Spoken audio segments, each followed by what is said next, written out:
Bismillahirrahmanirrahim. Assalamualaikum warahmatullahi wabarakatuh. Alhamdulillah. Alhamdulillahi rabbil alamin. Wabihi nasta'in wa ala umuri dunya waddin. Wassalatu wassalamu ala nabiyyina Muhammadin wa ala alihi wa sahbihi ajma'in, amma ba'du. Allahumma alimna ma yanfa'una wa zidna ilman. Yang saya hormati pengurus DKM Masjid YGC, jamaah salat maghrib yang dirahmati oleh Allah Subhanahu wa taala. Pada kesempatan yang diberkahi oleh Allah Subhanahu wa taala ini, kita akan meneruskan kajian fikih setelah kita menamatkan bab nikah. Kemudian kita akan lanjutkan dengan babul jinayat, bab tentang masalah hukum pidana. Jamaah salat maghrib yang dirahmati oleh Allah Subhanahu wa taala, di dalam agama Islam bahwasanya prinsip daripada agama Islam itu adalah agama yang sumuliyah. Sumuliyah itu adalah lengkap, syamilun mutakamilun, lengkap. Dalam fikih juga kita dari mulai bab toharoh, kemudian bab sholat, bab haji, bab puasa, sampai dengan bab nikah, bab ekonomi, kemudian bab jinayat, bahkan ada bab perdatanya, pidana dan perdata. Sehingga pada kesempatan yang penuh barokah ini kita akan masuk ke dalam bab fikih jinayat. Jamaah salat maghrib yang dirahmati oleh Allah Subhanahu wa taala, apa yang dimaksud dengan jinayat? Jinayat itu berasal dari bahasa Arab, secara bahasa berasal dari kata jana yajni jinayatan, yaitu melakukan sesuatu kullu ma yajnihi almar'u min syarrin iktasabahu. Seseorang yang melakukan tindak keburukan yang menyebabkan ia dihukum. Nah, itu disebut dengan pidana. Pidana itu adalah seseorang kullu ma yajnihi, seseorang melakukan tindak pidana atau tindak kejahatan yang menyebabkan ia dihukum. Dihukumnya adalah dihukum fisik. Kalau perdata itu bukan fisik, tapi perdata itu adalah seperti kasusnya misalnya kalau di Indonesia itu seperti antara perusahaan dengan perusahaan misalnya, bukan berbentuk pidana. Tidak ada yang namanya penjara atau misalnya hukuman penjara atau belasan tahun, tidak. Tapi kalau perdata itu lebih kepada administrasi, misalnya ditutup perusahaannya. Nah, itu namanya disebut dengan perdata. Tapi kalau pidana itu adalah berhubungan dengan fisik. Jadi kalau seseorang melakukan pidana, misalnya pembunuhan, ya, kalau dalam KUHP di negara kita, KUHP itu seperti di pasal 338, ya, pembunuhan itu maka dihukum 15 tahun penjara. Tapi kalau berencana itu bisa sampai hukuman seumur hidup atau bisa juga hukuman mati misalnya. Nah, itu kalau di KUHP begitu. Jadi menyebabkan seseorang tersebut berbuat sesuatu yang menyebabkan ia dihukum secara fisik, maka itu disebut dengan jinayat. Jamaah sekalian yang dirahmati oleh Allah Subhanahu wa taala, kemudian di dalam agama Islam jinayat itu terbagi menjadi dua. Ada yang jinayatil hudud, ada yang jinayah at-ta'zir. Jinayatil hudud itu adalah jinayat atau pidana yang aturannya telah ada di dalam Al-Quran dan hadis Nabi Muhammad SAW. Misalnya tentang masalah pembunuhan, perzinahan, kemudian minuman keras dan lain sebagainya. Itu di dalam Al-Quran maupun di dalam hadis Nabi Muhammad SAW itu sudah ada dalilnya. Di dalam Al-Quran surat ini tentang masalah pembunuhan, perzinahan, surat ini tentang masalah perzinahan. Kemudian tentang masalah minuman keras, surat ini tentang masalah minuman keras hukumannya apa, itu sudah ada di dalam Al-Quran maupun di dalam hadis Nabi Muhammad SAW. Itu disebut dengan jinayatul hudud, disebut dengan jinayatil hudud. Kemudian yang kedua, jenis yang kedua ada yang disebut dengan jinayatut ta'zir. Jinayatut ta'zir itu adalah hukuman yang tidak ada di dalam Al-Quran dan di dalam hadis Nabi Muhammad SAW. Kemudian hukuman tersebut diserahkan kepada umaro, kepada pemerintah untuk membuat aturan hukum. Qadi, hakim, para qudhat itu membuat aturan hukum terkait dengan hukum pidana tersebut. Misalnya berdua-duaan antara lawan jenis, misalnya kan begitu, berdua-duaan dengan lawan jenis, kan tidak ada di dalam Al-Qur'annya, di dalam hadis. Yang ada larangannya saja, pidananya nggak ada. Hukumannya apa? Hukumannya haram. La yahillu, tidak boleh berdua-duaan yang bukan mahram, laki-laki dengan perempuan, kecuali dengan yang mahramnya. Maka yang ketiga adalah setan, kan begitu.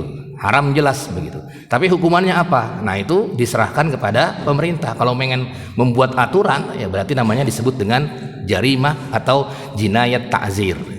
Jadi ada dua tadi pembalikan secara umum, yaitu jinayah al-hudud dan juga jinayah at-ta'zir.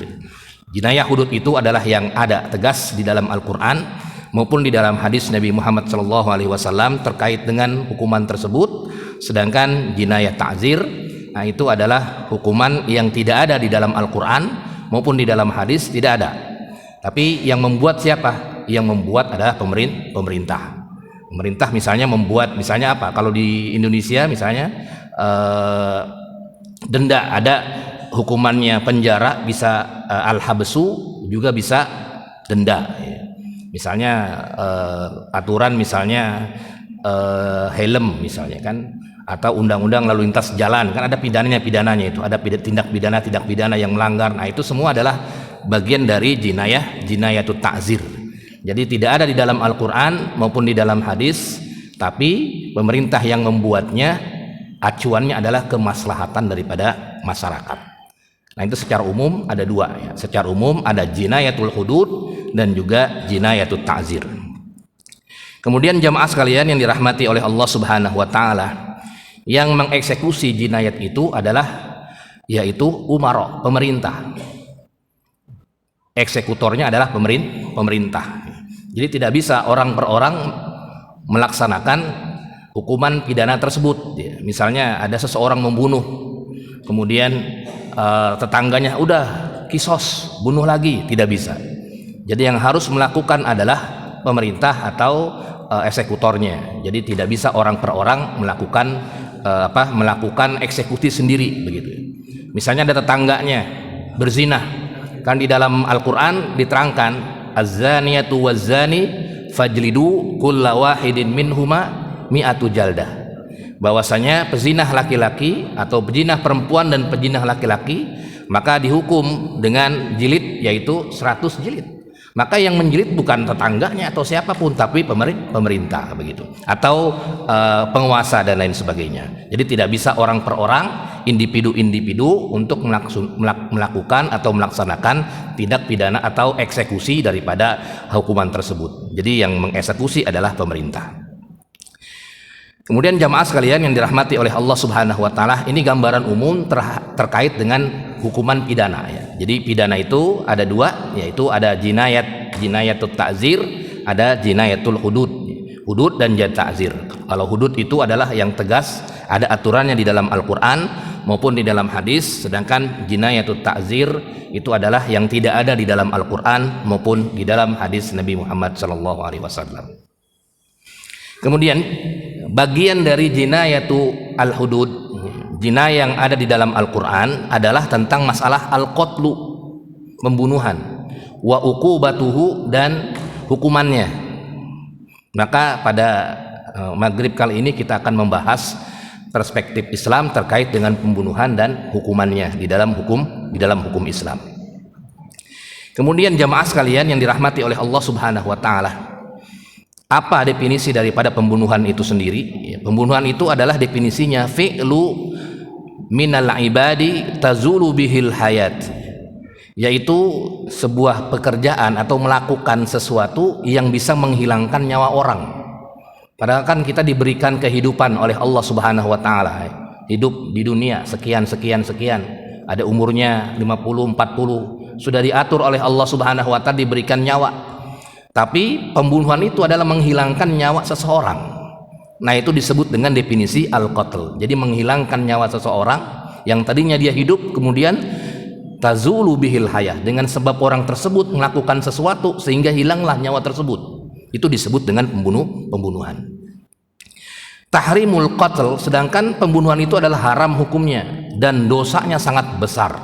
Al-qatlu iza kana amdan udwanan. Pembunuhan itu apabila disengaja, sudah disengaja, kemudian diniatkan juga, berencana, karena ada udwanan, ada permusuhan, sehingga direncanakan, kemudian sengaja lagi.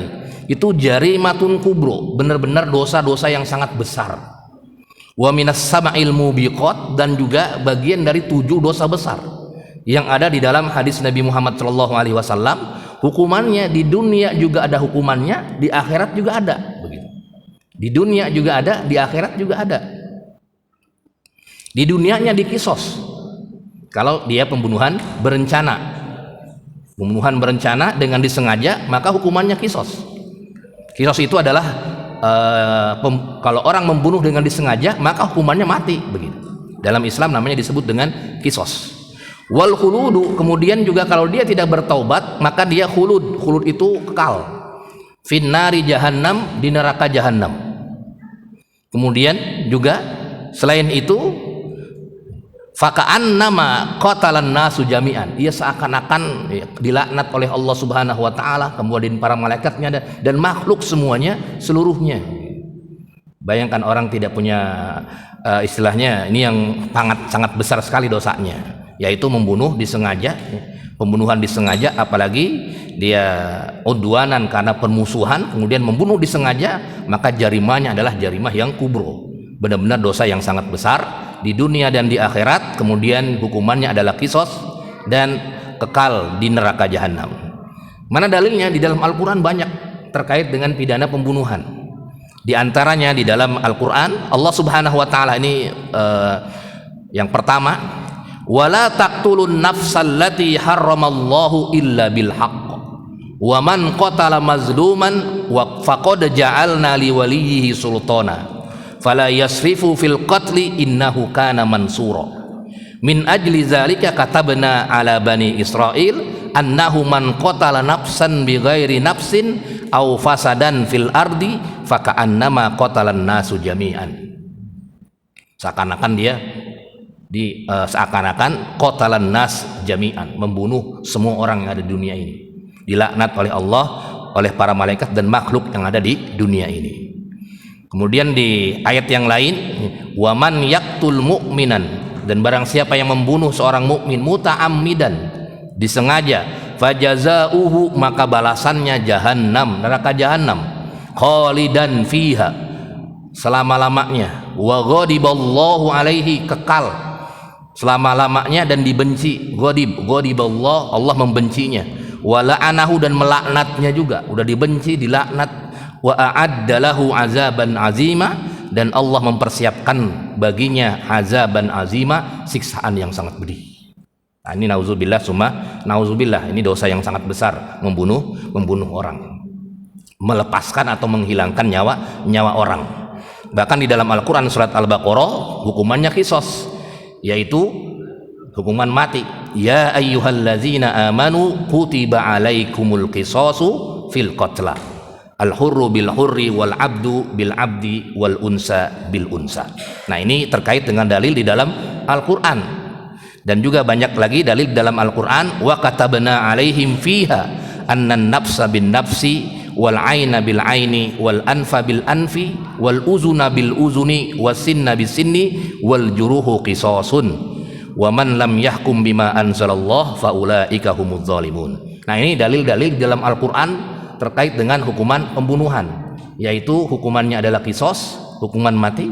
Kemudian juga disengaja, tentu yang disengaja. Kemudian yang selanjutnya adalah dia dilaknat oleh Allah Subhanahu wa taala, dibenci juga, dimasukkan ke dalam neraka jahanam khalidan fiha selama-lamanya. Kemudian juga di dalam hadis Nabi Muhammad SAW juga banyak sekali terkait dengan hukuman pembunuhan. Di antaranya hadis riwayat Imam Bukhari dan Muslim terkait dengan 7 dosa yang sangat besar. Salah satunya adalah membunuh, yaitu membunuh, qatlun nafs, membunuh, termasuk dosa yang sangat besar. Kemudian wa ajma'al ulama, dan ulama juga berijma', tidak ada perbedaan pendapat terkait dengan haramnya membunuh dan juga siksaannya, ancamannya yang sangat besar tersebut. Tapi tetap tetap dia untuk wa amarahu ilallahi insa'a azabahu, dan juga tetap diperintahkan untuk bertaubat kepada Allah Subhanahu wa taala. Dan kalau dia bertaubat, maka tetap taubatnya makbulah, diterima oleh Allah Subhanahu wa taala. Kenapa? Karena dosa, semua dosa Allah Subhanahu wa taala akan mengampuninya. Innallaha, dalam Al-Qur'an, innallaha yaghfiruz dzunuba jami'an, bahwasanya sesungguhnya Allah Subhanahu wa taala akan mengampuni dosa semuanya. Kalau kita berbuat dosa, kalau sudah bertaubat kepada Allah Subhanahu wa taala, Allah akan ampuni. Innallaha la yaghfiru ay yushraka bihi wa yaghfiru ma duna dzalika liman yasha. Sesungguhnya Allah Subhanahu wa taala tidak akan mengampuni dosa syirik, dan juga Allah mengampuni dosa-dosa selain syirik. Jadi ketika orang bertaubat kepada Allah Subhanahu wa taala, maka orang tersebut diampuni dosanya oleh Allah Subhanahu wa taala. Cuman tetap dia dilanjutkan dengan kisos. Kecuali kalau misalnya ada diat atau ada disebut dengan al-afu, nanti ada ininya, ada pembahasannya. Diat itu artinya membayar denda kalau misalnya diampuni atau dimaafkan oleh keluarga korban, atau misalnya membayar diat denda, atau al-afu, dimaafkan oleh keluarga korban. Nah, ini tuh ada bahasannya di fikihnya. Jadi kalau misalnya tidak diampuni atau tidak dimaafkan oleh korban, kemudian ia melakukan pembunuhan berencana, kemudian maka hukumannya adalah tetap dia kisos, artinya hukuman mati dalam hukum Islam. Kemudian Allah Subhanahu wa taala melaknatnya dan membencinya, kecuali ketika itu dia bertaubat kepada Allah Subhanahu wa taala, tidak mengulanginya. Tapi biasanya kalau orang yang sudah membunuh itu nggak ada yang namanya pemikiran buat taubat, ya. Biasanya dia nggak ada memikirkan, kecuali kalau biasanya kalau di Indonesia itu kan biasanya ada, dia akan menjalani hukuman mati misalnya, tapi hukuman matinya masih lama, 2 tahun 3 tahun misalnya, di ini dulu, di pembinaan dulu, di mana tuh, di Cilacap sana. Nah, itu kan biasanya sebelum hukuman mati kan ada narkoba, itu yang gembong narkoba biasanya dihukum mati tuh.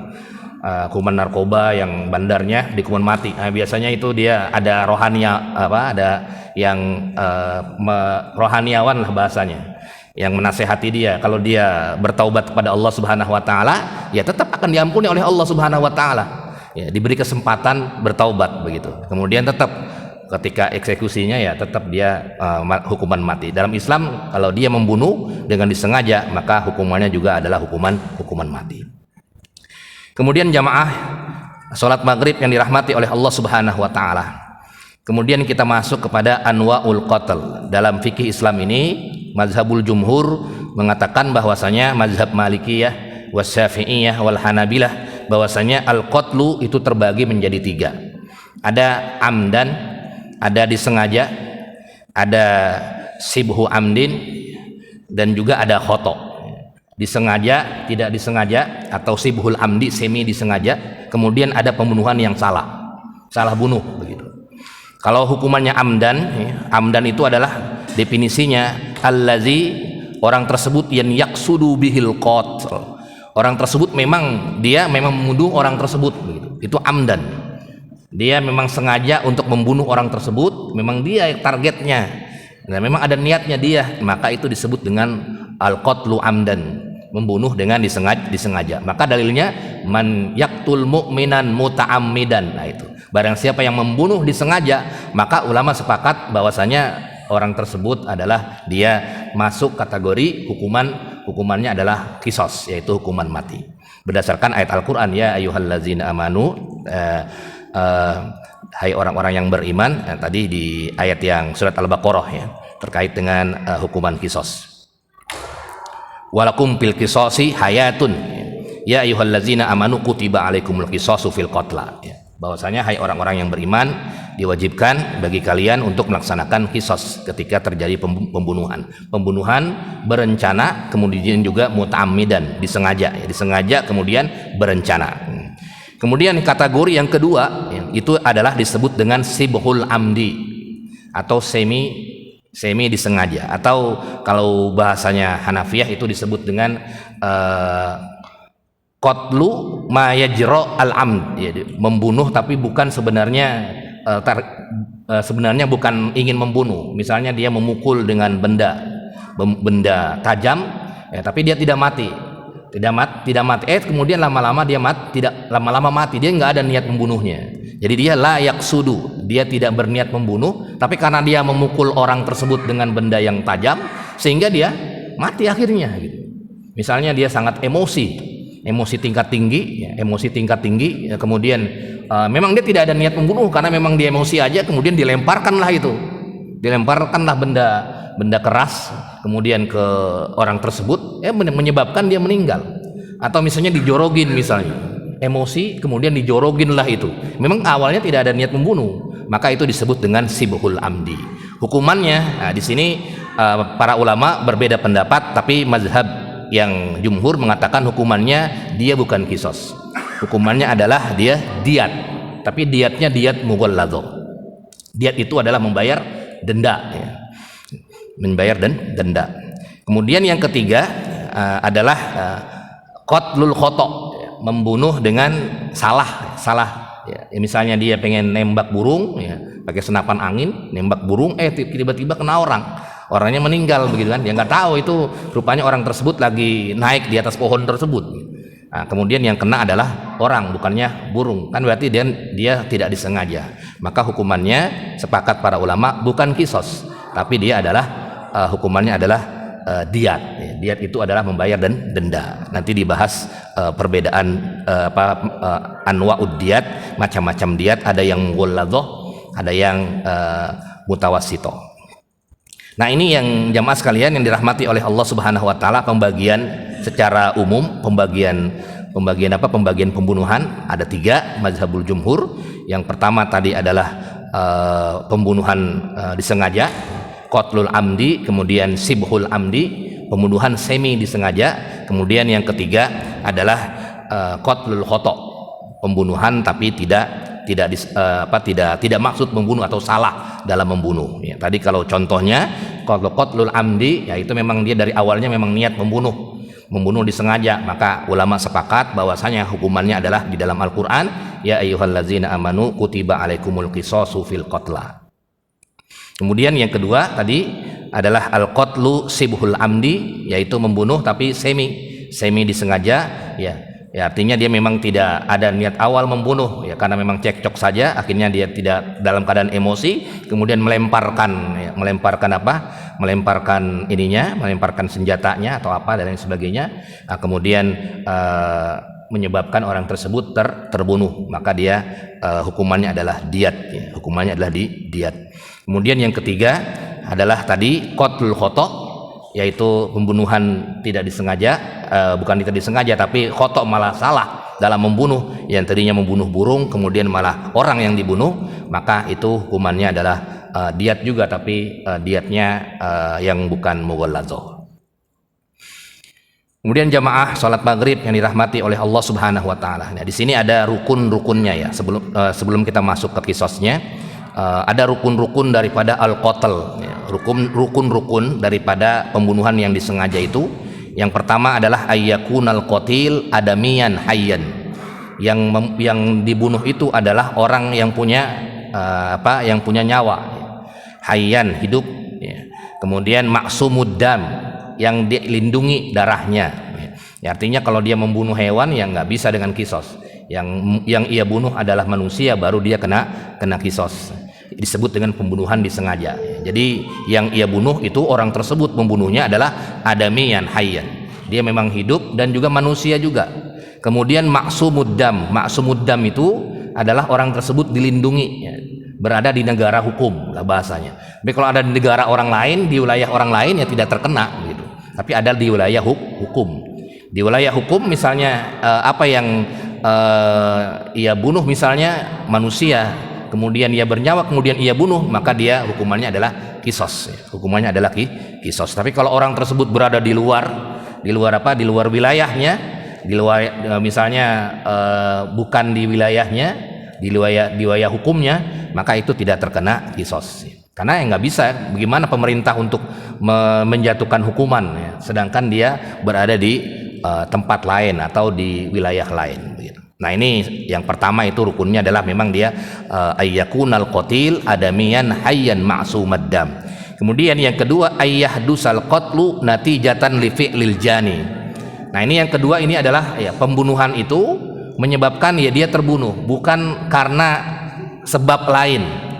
Misalnya ada orang misalnya terjadi percekcokan ya, terjadi perkelahian, kemudian menyebabkan dia terluka ya. Nah itu kan belum pembunuhan, dia belum pembunuhan. Walaupun disengaja dia cekcoknya, tapi belum pembunuhan. Tiba-tiba nyampe di mana, sampai di rumah sakit ya, karena memang misalnya terkena istilahnya bukan sebab karena dia membacok atau nauzubillah, misalnya bukan sebab karena dia orang itu membunuh, tapi karena sebab lain, misalnya karena penyakit jantungnya dan lain sebagainya, akhirnya terbunuh begitu. Maka orang tersebut tidak termasuk hukuman kisos, karena penyebab pembunuhannya bukan akibat dia, akibat sebab yang lain. Jadi kalau sebabnya itu memang pembunuhannya sebabnya dia, maka itu baru kena kisos. Tapi kalau sebabnya bukan sebab dia, karena misalnya penyakit atau karena tidak tertangani misalnya dan lain sebagainya, nah itu tidak termasuk kisos, hukumannya kisos. Kemudian yang ketiga adalah ayyaqsud aljani ihdasal wafat.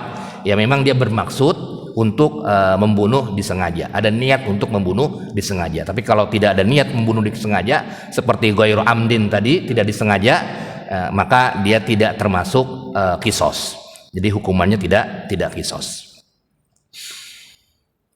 Kemudian jamaah sekalian yang dirahmati oleh Allah Subhanahu wa taala, ini sangat rinci sekali para ulama membahasnya. Bahkan adatul qatl saja, alat untuk membunuh saja, ada Ra'yul Hanafiyah, pendapat Imam Abu Hanifah di kitab-kitab besarnya, itu memang antakuna mimma yaqtul ghaliban wa mimma ya'udu lil qatl. Memang benar alatnya itu adalah alat untuk menyebabkan orang terbunuh begitu. Itu kalau alat tersebut misalnya kayak ya alat-alat pembunuhan lah misalnya, ya alat yang tajam atau misalnya alat-alat senjata api, nah itu bisa terkena hukuman mati. Tapi kalau alat-alatnya tidak termasuk yang yaktulu ghaliban, ya, misalnya seperti kayu atau apapun, maka dia tidak termasuk pembunuhan yang kategorinya adalah hukumannya kisos, tapi masuk ke kategori yang kedua. Jadi ada syaratnya menurut pendapat Imam Abu Hanifah di sini, bahkan ditambahkan juga oleh pendapat Imam Malikiyah, mazhab Malikiyah, bahwasanya alat membunuhnya itu adalah senjata tajam dan juga memang alat tersebut bisa untuk membunuhnya. Adapun kalau yang lain maka tidak. Juga bukan hanya alat saja, tapi bisa juga dengan sebab ya. Sebab lain seperti sebab ayyaqsudal jani, misalnya seorang yang pelakunya itu menjatuhkan orang ya, misalnya sehingga jatuh ke bawah dengan tinggi, maka itu kan bisa juga menyebabkan terbunuhnya juga ya. Bisa juga menyebabkan terbunuhnya, itu juga termasuk hukuman kisos. Atau dengan misalnya al-ihraq, misalnya dengan al-ihraq itu artinya dengan nauzubillah, ini namanya disebut dengan dilakukan seperti harokah, itu artinya membakar. Nah itu juga sama, dia juga sama juga membunuh, alat membunuh juga. Kemudian juga salah satunya juga adalah mazhab Imam Malik juga mengatakan bahwasanya selain tersebut juga misalnya adatul qatl al-am, alat membunuh disengaja, indal Malikiyah itu bukan hanya alat yang tadi seperti silah, seperti senjata-senjata yang bisa membunuh, bahkan juga yang keras-keras pun ya, misalnya al-tagrik itu artinya menenggelamkan. Nenggelam itu artinya dijorogin kemudian ditenggelamkan, itu juga bisa menyebabkan orang meninggal. Itu juga sama dihukum kisos juga dalam hukum Islam. Kemudian juga al-khonak itu artinya orang tersebut mencekik, juga itu sama termasuk bagian dari pembunuhan yang hukumannya juga kisos, hukumannya kisos. Kemudian wa inda Syafi'iyah, dan juga pendapat Imam Syafi'i juga mengatakan bukan hanya dengan alat saja, tapi dengan sebab juga bisa, seperti ia dikunci kemudian tidak dikasih makan 3 hari 4 hari, itu juga sama termasuk pembunuhan berencana juga, walaupun tidak menggunakan alat. Tapi kalau dia terbukti dia memang yang menguncikan dengan disengaja sehingga tidak makan dan tidak minum dan lain sebagainya, maka itu juga termasuk pembunuhan yang berencana, artinya hukumannya juga adalah kisos. Nah, ini jamaah sekalian terkait dengan alat ya. Al-qatlu bil musaqqal juga indal Hanabilah menurut pendapat Imam Ahmad bin Hambal, yaitu dengan alat-alat yang kuat, itu juga termasuk ya. Walaupun bukan besi, tapi misalnya kal aso wal hajar, tapi hajarnya itu benar-benar hajar yang bisa mematikan, itu juga termasuk hukumannya adalah kisos, hukuman kisos, yaitu hukumannya hukuman mati juga. Di dalam Al-Quran dikatakan wa anzalnal hadida fihi ba'sun sadidun wa manafi'u linnas. Nah, ini yang dikomentari oleh para ulama di kitab-kitabnya terkait dengan alat-alat pembunuhan.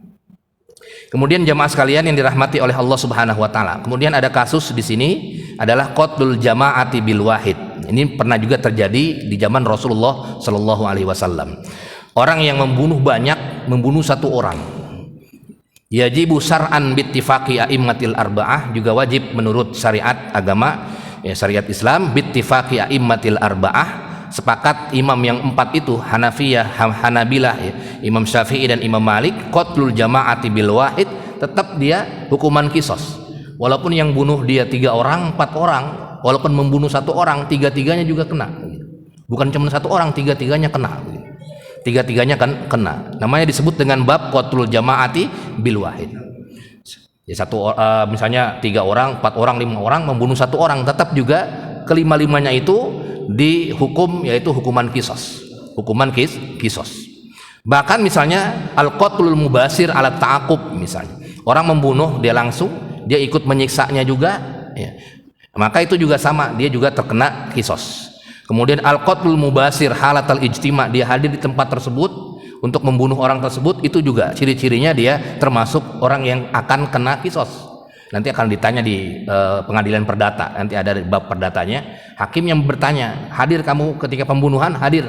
Maka ketika ia hadir, ya kalau sekarang gampang, ada CCTV-nya, dia hadir ikut, maka dia kena juga termasuk hukuman kisos.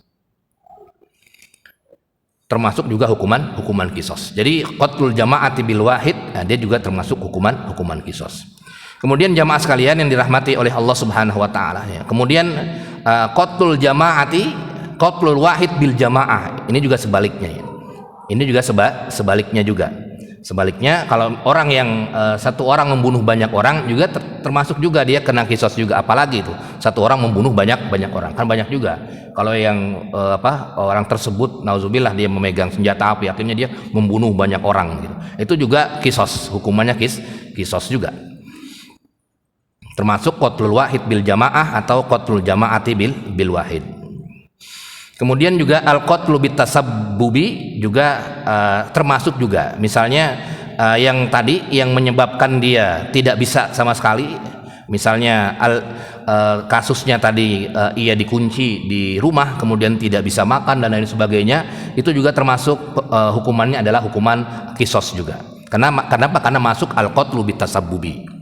Masuk dalam kategori dia pembunuhan disengaja tapi dengan sebab dia mengunci sehingga ia tidak bisa memakan yang bisa yang bisa menyebabkan dia hidup, sehingga dia ditahan, diikat dan lain sebagainya, nauzubillah. Nah, itu juga sama, hukumannya juga masih termasuk hukuman kisos. Nah, ini bagian-bagian dari hukuman kisos. Kemudian al-ikrah, bagaimana terkait kasus orang yang dipaksa. Ini juga sama, orang yang dipaksa. Al-amru bil qatli, orang yang dipaksa untuk membunuh. Nah, ini kalau iza kanal ma'mur ghairu mumayyiz. Nah, ini juga memang ada ininya di kitab-kitab fikih. Wa qalatil jumhur idza kanat al ma'mur ghairu mumayyiz. Jumhur mengatakan mazhab Imam Malik, Imam Syafi'i dan Imam Ahmad bin Hambal, apabila yang diperintah itu dia belum balik, masih anak kecil atau majnun, fala qisaso, maka tidak ada qisas. Ya, kalau dia belum balik, ya, anak kecil atau dia majnun, ya, gila, fala qisaso, maka tidak ada qisas baginya. Alal amir, bagi orang yang mengeksekusinya tidak ada qisas. Kenapa? Karena dia belum taklif. Wa qalatil Hanafiyah, kemudian Imam Abu Hanifah mengatakan wabihi al-habsu, maka dia bisa juga menggunakan ta'zir, yaitu berupa di penjara atau dibui. Nah, itu juga bisa. Ya, misalnya tapi Imam Malik dan Imam Syafi'i dan Imam Ahmad tidak. Kenapa? Karena memang kalau dia belum balik maka dia terlepas dari semua taklif. Ya, sholat aja tidak wajib.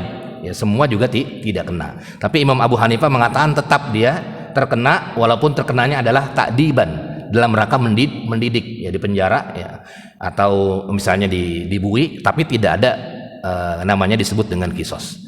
Kalau yang kalau yang dia belum balik. Kemudian yang selanjutnya adalah iza kanal mukrih. Kalau misalnya dia mukrih itu artinya terpaksa, dipaksa orang, dipaksa. Al ikroh ini fil qatl, dipaksa. Nah, maka di sini faqalatil jumhur ulama mengatakan bahwasanya al-amir orang yang memerintahnya, al-amir wal ma'mur, dan orang yang diperintahnya itu adalah falahul qisas, kena qisas. Ini menurut jumhur ulama. Wa qalatil Hanafiyah, sedangkan Imam Abu Hanifah mengatakan yang terkena qisas adalah al-amir, yang memerintahkan, yang tidak yang dipaksa itu tidak terkena qisas. Nah, ini memang terdapat perbedaan pendapat terkait dengan mukrih, orang yang dipaksa dan orang yang diperintah, al-amir wal ma'mur. Ya, biasanya dia punya jabatan atau lain sebagainya, sehingga ia memerintah orang. Maka memang terjadi perbedaan pendapat para ulama. Tidak semuanya sepakat dua-duanya dikisos. Dua-duanya dikisos. Yang pertama, yang amir itu adalah dikisos, yang makmur atau yang mukrih, yang dipaksa itu untuk membunuh, dia tidak dikisos. Bisa dikatakan dikenakan dengan hukuman ta'zir. Ta'zir itu adalah hukuman yang dibuat oleh pemerintah, misalnya penjara berapa tahun dan lain sebagainya. Kemudian salah satu jenis pembunuhan yang bisa terkena kisos itu adalah dengan at-tasmim, ya, meracun. Nah, ini juga sama, meracuni. Tasmim itu juga sama, qatlan amdan, disebut dengan pembunuhan berencana dan juga disengaja. Kan juga pernah kasus dulu, ya, kasus yang racun itu juga termasuk, ya, walaupun dia bukan senjata tajam tapi memang dia membunuh begitu. Dengan sebab itu maka dia dalam hukum Islam juga termasuk terkena kisos, masuk ke dalam kategori yang pertama, yaitu qatlul amdi, yaitu pembunuhan disengaja. Kemudian jamaah sekalian yang dirahmati oleh Allah Subhanahu wa taala, sampai di sini ada diskusi jamaah sekalian sebelum kita lanjut ke masalah kisosnya.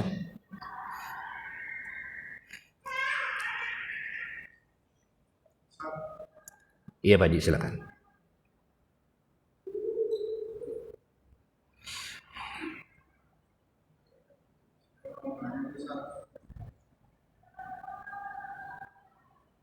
Ada sih, kan kami dari suku-suku yang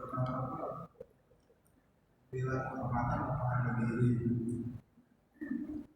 Itu misalnya istrinya kawan dan membuat suami dulu istri pasangannya, selanjutnya istri dulu suaminya atau dalam Islam itu diperbolehkan. Ada kisos nggak gitu, ya?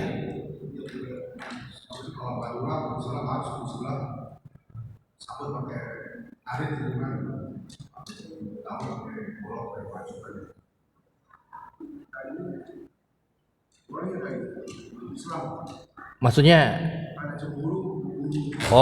ini memukul istri. Membunuh yang tidak boleh.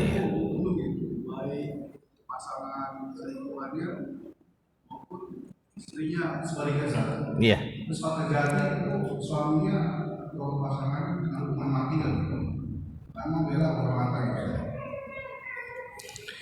Iya. Bagaimana kalau membunuh misalnya pasangannya karena selingkuh dan lain sebagainya, ya tidak boleh dibunuh juga. Tidak boleh dibunuh juga dia. Tidak boleh dibunuh. Yang ada adalah dia dilaporkan ke pengadilan. Dilaporkan ke pengadilan, bukan dieksekusikan. Tadi sudah dijelaskan di awal bahwasanya yang mengeksekusi itu bukannya orang tersebut, tapi pemerintah.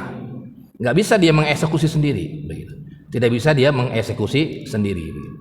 Tapi nanti kalau misalnya dia membunuh karena ada alasan lain, itu memang disebut dengan membela kehormatan, itu tidak kena kisos. Kalau yang membela kehormatan tidak kena kisos. Tapi kalau orang tersebut membunuh, nah itu artinya dia tidak diperkenankan, nggak boleh.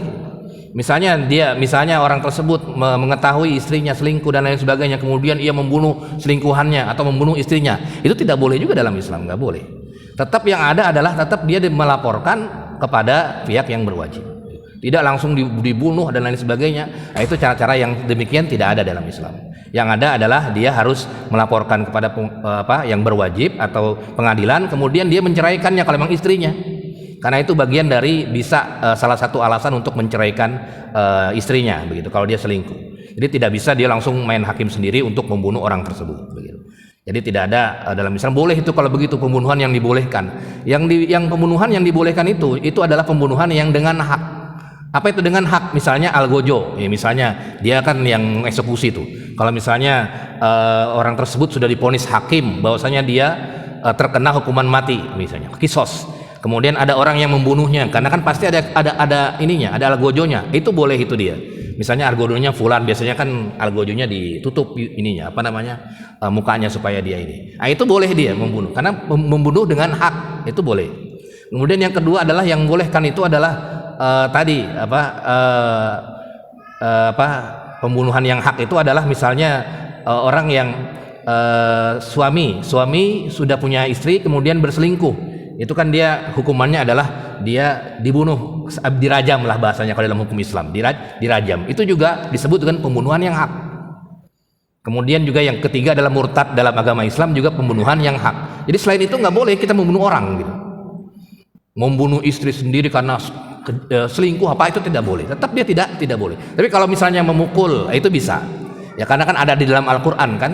Kalau misalnya seseorang suami misalnya ada sikok itu artinya adalah ada pertikaian dalam rumah tangga, maka dia bisa melakukan misalnya pemukulan. Pemukulan itu berarti bukan pukul KDART nanti kena KDART, tapi pemukulan dengan takdib itu mendidik itu bisa.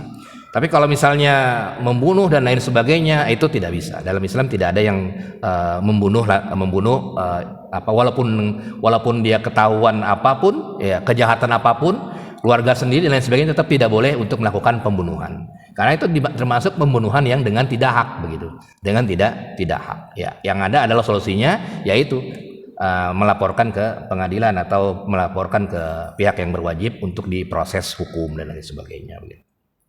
Wallahu a'lam bishawab. Iya Pak Ji, silakan. Ini undang-undang untuk membuat pengadilan itu adalah KUHP ya. Iya betul, KUHP. Kemudian Allah kan memerintahkan bahwa harusnya dihukum dengan hukuman dari Allah ya. Iya. Iya. Bagaimana itu? Kalau itu berarti kita baro itu artinya ada al-wala wal baro, karena kita tidak mampu untuk, kan di Indonesia kan bukan menganut hukum Islam murni ya. Di Indonesia itu udah ada hukum Islam itu, kayak misalnya ada yang namanya pengadilan agama. Jadi kita semua ini di Indonesia itu tidak 100% hukuman Islam ya. Tapi kita juga tidak bisa misalnya hukumannya saya pengen rajam, nggak bisa, mau kemana nggak bisa. Yang mengeksekusi adalah pemerintah. Kalau pemerintahnya belum melakukan hudud ini, ya sudah, berarti kita ikut kepada pengadilan atau hukuman yang ada di sini saja. Ini bagi hukuman hudud ini tidak bisa dilaksanakan kalau pemerintahnya juga tidak melaksanakan hukuman ini. Jadi tidak bisa kita tetap hukumannya, kalau misalnya di pengadilan hukumannya penjara 15 tahun, KUHP 338 atau KUHP 339, kemudian kalau KUHP 4340 itu kan ini ada hukumannya, itu ada yang 15 tahun penjara, ada yang 10 tahun penjara, ada yang 25 tahun, ada yang seumur hidup. Itu yang dipakai di pengadilan. Bukan yang ini. Kenapa? Karena ini adalah yang mengeksekusi adalah pemerintah. Kalau memang tidak bisa, ya tidak bisa gitu. Tidak bisa dilaksanakan. Kan tadi di awal dikatakan bahwasanya yang mengeksekusi adalah pemerintah. Jadi tidak bisa kita mengeksekusi sendiri. Kalau tetangga kita pengen eksekusi, ayo misalnya ada yang membunuh, ayo bunuh lagi, nggak bisa. Tetap dia harus kepada ke pengadilan, tidak bisa mengeksekusi. Kenapa? Karena yang mengeksekusi fikih jinayat itu adalah pemerintah, bukan individu, bukan individu. Nah nanti kan hudud kan cuma sedikit, fikih hudud ini, maksudnya jinayat hudud. Yang banyak itu jinayat ta'zir. Nah itu banyak jinayat ta'zir itu yang dibuat oleh pemerintah. Yang ada hukumannya di dalam Al-Quran itu hanya beberapa poin saja: perzinahan, pembunuhan, kemudian minuman khamar, kemudian qazfuz zina, menuduh berzina, kemudian bughat, dan ada 7-8. Udah itu. Selain itu takzir semua. Pemerintah bebas untuk membuat sebuah hukum, yang penting berdasarkan kemaslahatan. Itu disebut dengan pidana itu disebut dengan jinayah takzir.